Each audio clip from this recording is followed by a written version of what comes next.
Good evening from the Channel's newsroom in London. Leaders from across the world have paid tribute to more than 1 million Jews who were killed in Nazi death camps during World War II, marking 75 years since the liberation of Auschwitz.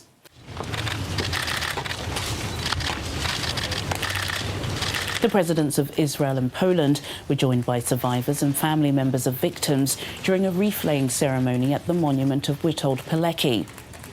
During a news briefing, both presidents called for greater global efforts to combat anti-Semitism amid concerns over a resurgence of anti-Jewish prejudice.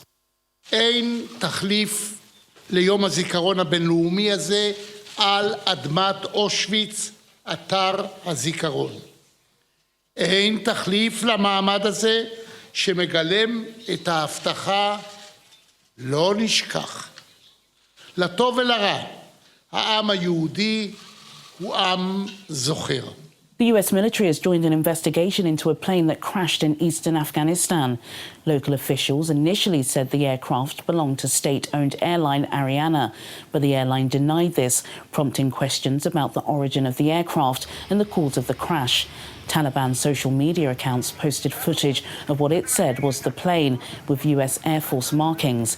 Video and images posted online appeared to show a US Air Force plane. Universities, schools and colleges across China will remain closed until further notice as authorities continue their attempts to block the spread of the deadly coronavirus. The Lunar New Year holiday has also been extended to Sunday to reduce mass gatherings. The news comes as Australia confirmed its fifth case involving a 21-year-old woman who was on the last flight out of the Chinese city of Wuhan to Sydney before China imposed a travel ban. I can now confirm that the 21-year-old young woman has confirmed positive for coronavirus. She is accordingly being cared for in the appropriate medical environment at Westmead Hospital. Can I say she came in to New South Wales on flight MU749 on the 23rd of January. That particular flight was actually met by health officials, and at that time she presented with no symptoms. It was in the consequent days after that, shortly after that, that she started to feel unwell. From Australia's perspective, we are looking very closely at what is possible, including consular assistance for people who are in those areas and what options there are for helping them with transport out of Wuhan and Hubei province. We're exploring all opportunities to ensure that when it is possible, we can assist their departure.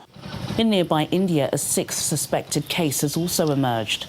Thousands of miles away in Europe, German authorities have said they are considering evacuating German citizens from the Chinese region affected by coronavirus.